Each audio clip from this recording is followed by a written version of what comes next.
Muy buenos días, mi querida gente. Hoy estamos ubicados en el futuro de Montevideo, del Uruguay. Pero ahora quiero ir al pasado. Vamos al pasado de esta ciudad de la mano de un gran amigo, que se los voy a presentar ahora. Hola a todos, al canal de Turnes, un querido amigo que conocemos hace unos cuantos años, por alguien que vamos a visitar en algún momento aquí en esta vuelta por la Ciudad Vieja. A las espaldas de Alejandro tenemos la República Oriental del Uruguay, con todo lo que es el presente. Y a mi espalda lo que tenemos es el pasado, es la banda oriental, es aquella ciudad de San Felipe y Santiago, la muy fiel y reconquistadora, que nos libera de los ingleses, de los porteños y de los portugueses.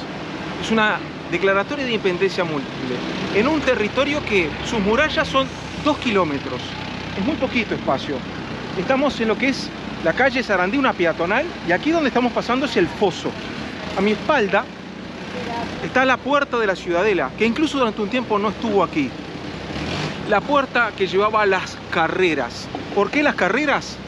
Allí arriba lo que tenemos, que están incluso en el cuadro de Juan Manuel Blanes, teníamos una serie de cadenas que bajaban un portón de madera sobre un foso que era un dique seco. Y era tal la connotación que habría entre la colonia militar y los colonos, de que incluso en estos fosos se criaban, ya del lado del cubo norte y ya del lado del cubo sur, animales, entre ellos ganado. Aquí se tenía que valorar mucho la poca tierra que había y el agua que se traía de otro lado, pero ya hablaremos en el camino de esto. Esto es la peatonal Sarandí, y ya vemos no solamente algunos rasgos, el sol, del cual vamos a ver uno de los primeros elementos que tienen que ver con China Zorrilla. ¿Vos sabés por qué se llama Uruguay este país? A ver, tenía cierta idea, pero como no quiero meter la pata, te lo voy a dejar a ti para que lo digas. China Zorrilla es hija, además de haber sido una de las mujeres del renacimiento del arte y la cultura en nuestro país, hija de José Zorrilla de San Martín. José Zorrilla de San Martín es autor de un gran libro que recomiendo leerlo, que se llama Tabaré, sobre uno de los jefes de las últimas tribus indígenas en nuestro país. La mayoría de la gente, sabiendo además la historia del fútbol, porque estamos en un lugar que también va a tener fútbol y vamos a hablar en su momento, tiene algo que se le decía en ese mismo libro: Uruguay, el río de los pájaros pintados. Y era una paráfrasis poética, pero en realidad no significaba eso, porque Uruguay es una serie de palabras, Urugú y Ay, que vienen del guaraní. De ese guaraní que significa corriente de agua de los caracoles pintados. Muchos urbanistas y muchos que venían a estudiar la fisonomía y la gente de nuestra ciudad encontraban increíble cómo en estos arroyos estaban la cantidad de pájaros de diferentes colores y los caracoles, que no eran del mismo color marrón que los que incluso se comían en comunidades españolas, caso de Cataluña, por ejemplo. Y ya que hablamos de Cataluña, te pido que mires hacia arriba. Eso que vemos allí es una de las formas de pintura que tienen que ver con la medición áurea. Estamos hablando de Joaquín Torres García, que junto con Rafael Barradas forman parte del nuevo impresionismo catalán. Son realmente, y lo podemos ver en el Palacio de Sant Jordi en Cataluña, uno de los más importantes movimientos pictóricos del siglo XX, aquí también lugar que se llamó universalismo constructivo. No en casualidad, esa forma de esos colores terrosos que tiene que ver también con ese hombre de origen que hablaba en castellano pero pronunciaba como un catalán. Y aquí al costado tenemos el Museo justamente Torres García. Joaquín Torres García es tal vez la más importante influencia de lo que es no solamente el universalismo constructivo, sino el creador de toda una escuela en torno a ella, en la cual Hugo Alpuin es uno de los alumnos directos. Joaquín Torres García es la expresión en nuestro país del noucentisme catalán, el nuevo impresionismo catalán, y no solamente quedó en el mundo de la pintura, sino también dentro de la escultura, de la talla en metal y además en la creación de juguetes para niños, utilizando elementos naturales. Don Joaquín hablaba de la necesidad de volver en un sentimiento casi de Arcadia, que obviamente adquirió en ese sentimiento catalán que tiene acerca de que esa ciudad mediterránea era la Atenas de la Hispania, por así decirlo. Y es importante tenerlo en cuenta porque es alguien que toma en su exilio raíces españolas y no pierde las mismas uruguayas, sino que las desarrolla en forma importante. Es probablemente en el siglo XX el pintor más importante y creador de una gran frase en la cual aparece un mapa inverso en el cual se dice nuestro norte es nuestro sur, acerca del perfil de la vida, pero también del concepto que tenían aquellos emigrantes que venían a nuestro país a buscarse un norte en la vida. Manolita Piña, que era su mujer, fue muy influyente acerca de todo esto. Y él no solamente, a diferencia obviamente de un Diego Rivera de México, crea una forma de muralismo diferente en el cual los tonos terracotas, la medida áurea, el concepto del ángulo recto y el isósceles son utilizados en forma permanente para representar todo aquello que él tenía en el Uruguay y en la ciudad en particular. Era, como así decirlo, mediante la imagen y el color, un poeta urbano, capaz de mostrar absolutamente todo. Y no se quedó solamente en el muralismo, sino que también hizo uso del afichismo, hizo utilización también de las formas impresas de aquel tiempo, no solamente en el hueco grabado, sino también en el papel. Y es un poco lo que estamos viendo en parte de estos murales, que no solamente muestran la simbología que hay en torno a la ciudad, sino la representación. La luna y el sol, esa luna y el sol que aparte, como bien dice Eladio Dieste, un admirador del gran arquitecto uruguayo, la necesidad de la estrecha forma y la estrecha simbología y la estrecha medida universal que hay, incluso dentro de la ciudad vieja. Hay una repartición, porque Hermes Millán, cuando hace la ciudad vieja, cuando crea todo el sistema de cuadras que lo trae desde Andalucía, y que era una de las formas que en ese momento, estamos hablando de que para 1746 Fernando V, el primer rey Borbón, crea esta forma que tenemos colonial y que se exporta a toda América, pero aquí en particular se utiliza una pequeña diferencia de 15 grados para que el sol y la sombra se pueda distribuir la mayor cantidad de días y de formas posibles durante el día. Bueno, Ernesto, ¿qué me tienes que contar? ¿Dónde estamos parados ahora?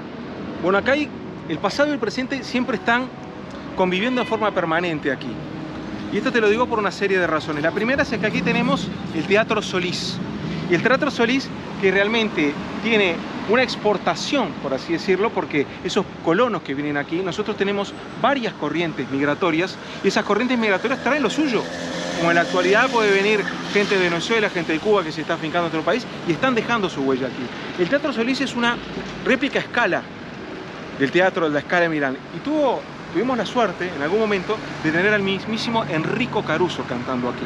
Luego de terminar su presentación, y alguien que lo admiraba mucho lo emuló, que fue Plácido Domingo, vino a cantar aquí para la gente, porque había muchos descendientes de italianos que vinieron a verlo afuera porque había quedado el teatro repleto a pleno. En el tipo de construcción que vemos aquí, que además en los pisos hace la utilización de damero, un frente con tornasolados e incluso a aquellos que les guste lo conspiranoico y que les guste que ver con el pasado y el presente, porque siempre se da eso en una ciudad colonial, tenemos muchos signos vinculados a la masonería.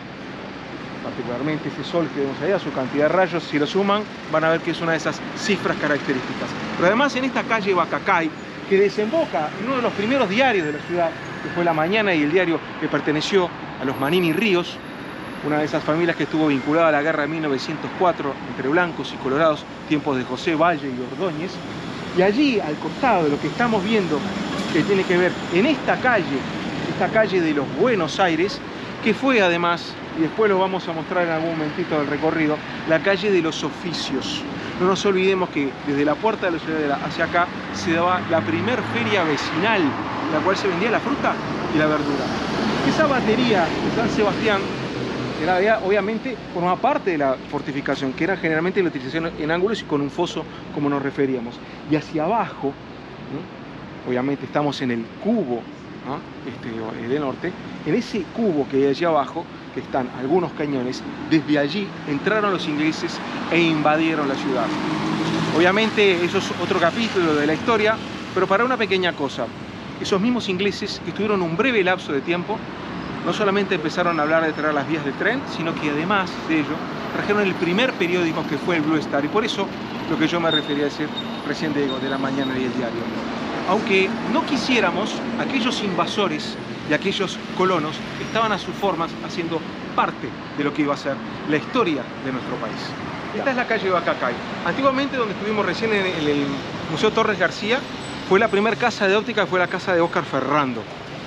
O sea, aquellas personas que usan gafas, que usan lentes, como se dice aquí en Uruguay, tenían su lugar. Pero este fue el lugar también de las primeras bohemias, porque si bien la Casa de las Comedias estuvo en otra parte de Montevideo, la parte, por así decirlo, más cosmopolita en cuanto a lo que tiene que ver el teatro fue obviamente el Teatro Solís, que tiene una sala más grande y otra sala más pequeña para funciones más pequeñas. Además de ello, esta calle Bacacay, y aquí es que se mezcla también no solamente el tema de la necesidad de crear una identidad, porque en esa identidad hay muchos nombres indígenas, pero además en estas mismas calles, ya siendo para lo que iba a ser el inicio del Barrio Sur, después de la Puerta de Ciudadela, estaban las primeras barracas en las cuales se traía a los que iban a ser los colonos, que hoy decimos con mucho cariño nuestros negritos. El 10% de la población uruguaya es negra, y ahí se iba a curtir en todos esos negros esclavos, que además son los ingleses quienes hacen una importante recalada, y por eso es que vamos a hablar en algún momento de que Uruguay es un conjunto de casualidades y de causalidades. Un puerto natural, la necesidad de parar a los portugueses de parte de Fernando V, primer rey Borbón, hasta la actualidad es la casa que gobierna España, ya lo sabemos, y se necesitaba empezar a crear estructuras, en principio de características militares y después de características urbanas. Vamos a ver una cantidad de formas de edificación diferentes, que son lo que hacen justamente que la ciudad vieja, e incluso a diferencia de modelos similares, como el caso de la ciudad de Buenos Aires, como San Telmo, son aún más cosmopolitas que ellos. Este edificio que se ve aquí es impresionante, ¿eh? Esta calle Sarandí, esta peatonal Sarandí, era la calle de las carreras. Esa calle de las carreras en las cuales se entraba, ¿no?, a la ciudad de Montevideo, ¿no? Y hay algunos detalles que podemos ver, y esa necesidad, digo, del uruguayo, y que se volvió a dar luego de la crisis del 2002, de manifestar su identidad. Y para manifestar tu identidad tú necesitas también ir al pasado. Y esa forma de ir al pasado se dio que en muchos de estos lugares, en la noche, se hizo toda una reurbanización que permitió además la enseñanza del flamenco y la enseñanza del tango, que son nuestras dos grandes corrientes inmigratorias, italianos y españoles, a diferencia de los argentinos, que son fundamentalmente españoles del sur e italianos del sur. Aquí es lo contrario. Aquí al español en común se le dice gallego o galleguito, o tano o tanito, ese diminutivo que en realidad no es hablar mal de él, sino todo lo contrario, se dice en forma, digo, cariñosa. Y si te gusta la gastronomía, te puede llegar a pasar de que vas a comer las típicas comidas uruguayas, que muchas veces son mezclas de las españolas. O sea, nuestros canelones tienen una mezcla de elementos que no son esencialmente lo que eran en su origen, digo, en España. Y esa riqueza, sin quererlo, de esa conjunción, porque estos pequeños, que vamos a ver en algún lado, solares, y estos pequeños balcones, a veces eran de serenatas, en los cuales los hijos de los patricios o los hijos de aquellos primeros canarios empezaban a vincularse y a mezclarse, y en eso está la generación de una identidad. Sarandí. ¿Por qué les hicimos que el amigo Alejandro les mostrara una imagen acerca de la breve historia de la calle Sarandí? Porque aquí un jefe de policía que se llamaba Juan Andrés Lamas hizo todo un nomenclator de la ciudad en forma de, ya en tiempos posteriores a la independencia. Y en la independencia ya nos metemos en algo que le encanta al uruguayo, que es discutir cuándo empezó la independencia. Y en esto podemos discutir hasta con los argentinos acerca de que las Malvinas fueron orientales, aunque no, ellos no lo crean. Este sentimiento que hay de la necesidad de generar una identidad, digo, de la ciudad, nos lleva a un punto de enclave. Y este cónclave que hacemos acá tiene con lugares que son muy comunes a diferentes comunidades de España. Lo que tenemos aquí es un cabildo. Lo que tenemos aquí es la iglesia matriz, y lo que tenemos aquí es la plaza matriz. Aquí hay una conjunción acerca de los diferentes modelos de construcción que están conviviendo, desde modernos a la mezcla del Art Nouveau, la mezcla del Art Deco, del barroquismo e incluso en lo que es en lo religioso de lo que es el teatro barroco, la representación del catolicismo aquí. No nos olvidemos que estamos en una ciudad que no tenía agua, que había que llevarlo a otro lado y en la cual 2 veces al año, porque había sequías fuertes, estaba la necesidad incluso religiosa de conseguir agua. Durante 9 días la antigua iglesia de los San Bernardinos, porque aquí jesuitas y franciscanos tuvieron su que ver durante mucho tiempo, y en ello ese sentimiento inicial de cristiandad.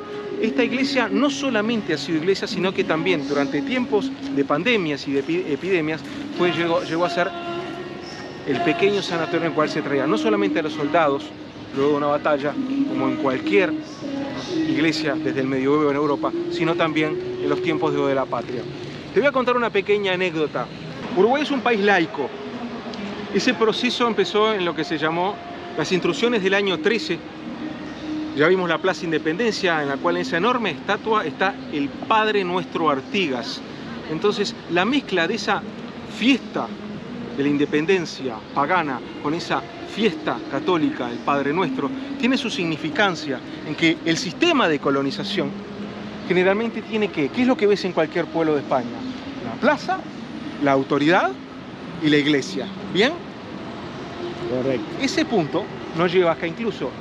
Aquí se señalaba siempre a campanadas la hora.